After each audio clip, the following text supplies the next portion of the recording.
पाटलांची जन्मशताब्दी निमित्तानं आपण एक वेगळा कार्यक्रम करतायत आणि त्यांच्या ज्या नवी मुंबई विमानतळाला नाव देण्यासाठी जो मुद्दा आहे तो सुद्धा अजूनही प्रलंबित आहे. नक्की आपलं काय आंदोलन आहे? बघा, गेली अनेक वर्ष त्या विमानतळाची जी संघर्ष समिती असेल, अनेक सामाजिक संघटना या नवी मुंबई विमानतळाला स्वर्गीय दिबा पाटील साहेब यांचं नाव द्यावं याच्यासाठी सतत आंदोलन आणि संघर्ष चालू आहे.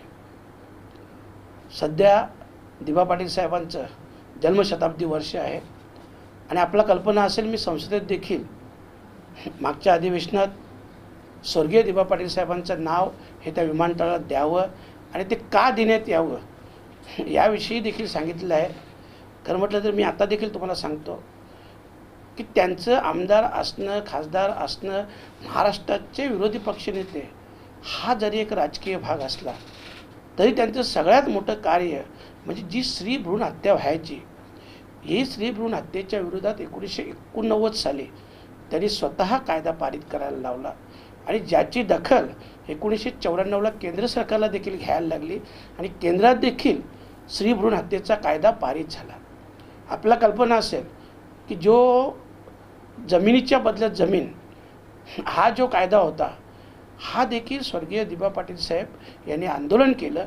सुरुवातीला हे आंदोलन नवी मुंबईत झालं, जासई गावातून सुरुवात झाली, परंतु या आंदोलनात देखील त्यावेळेच्या तत्कालीन सरकारनं शेवटी महाराष्ट्र सरकारला GR काढायला लागला आणि GR काढून त्याचं कायद्यात रूपांतर झालं आणि आज संपूर्ण महाराष्ट्रात नव्हे देशभर सगळ्याच शेतकऱ्यांना जागेच्या बदल्यात 12.5% जागा मिळतो. आता त्याच्यात देखील वाढ झालेली आहे.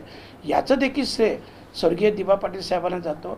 जो कुळ कायदा आपला कल्पना असेल 1932 साली साधारणतः 1932 ते 1939 7 वर्ष रायगड जिल्ह्यातील चरी गावातून हा आंदोलन चालू झाला.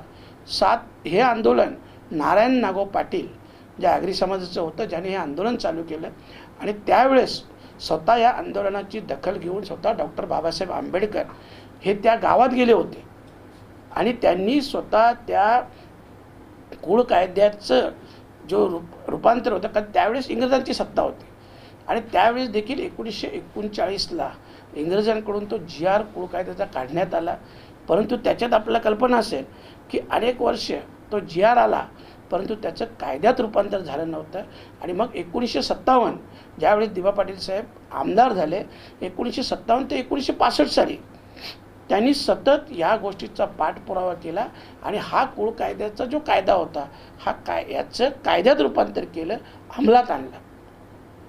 आज तुम्ही सांगा, जी व्यक्ती 5 वेळा आमदार, 2 वेळा खासदार, महाराष्ट्राचे विरोधी पक्षनेते हा राजकीय भाग झाला.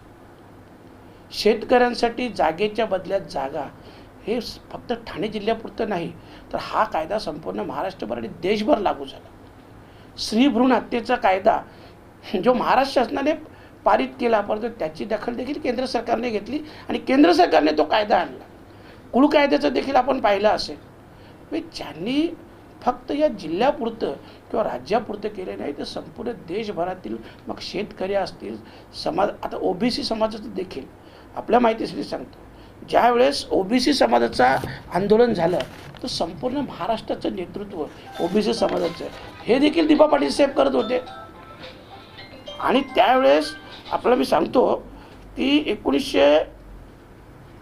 साधारणतः OBC आरक्षणाचा जो विषय होता याच्या मंडल आयोगाच्या शिफारशी ज्या लागू करण्यासाठी महाराष्ट्राचं नेतृत्व ते देखील स्वर्गीय दिबा पाटील साहेबांनी केलं आणि 1983 साली हे देखील OBCचं आरक्षणाचं देखील कायद्यात रूपांतर झालं. आज आपण विचार केला तर एक समाजापुरतं, एक जिल्ह्यापुरतं त्यांचं काम नाही, संपूर्ण देशभरासाठी, संपूर्ण राज्यभरासाठी त्यांचं काम आहे. आणि असं असताना देखील आजपर्यंत बरं याच्यात नामकरणाच्या ह्याच्यात महाराष्ट्र शासनाच्या वतीने किंवा स्थानिक भूमिपुत्रांच्या वतीने एकच नाव आहे. महाराष्ट्र शासनाने देखील एकच नाव हे केंद्र सरकारकडे पाठवलेलं आहे, तरीसुद्धा त्याच्यात उशीर होते, विलंब होते. ही सगळी जी भूमिका आहे केंद्र सरकारची ही संशयास्पद आहे आणि म्हणूनच मी संसदेत देखील आवाज उठवला. आता देखील त्यांच्या जन्मशताब्दीनिमित्त आम्ही 4 व्हीलर गाड्यांच्या रॅलीचं आयोजन केलेलं आहे. ही रॅली भिवंडीतून निघेल, ठाणा नवी मुंबई मार्गे विमानतळाला फेरा मारून जासई गावात जाईल, जिथं त्यांच्या स्मृतीस्थळास अभिवादन करण्यात येईल आणि त्यानंतर एक जास्तीत जास्त 1-2 लोकांची भाषणं होतील, तीही श्रद्धांजलीपर होतील.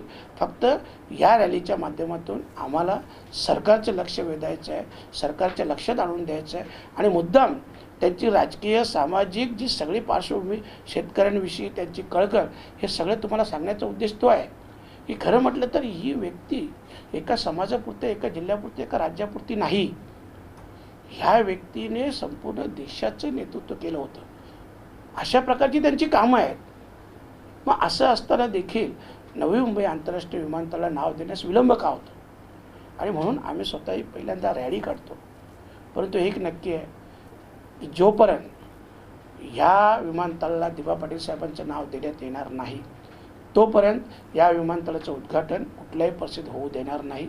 सगळे आज आम्ही हजारोच्या संख्येने चाललेलो आहे.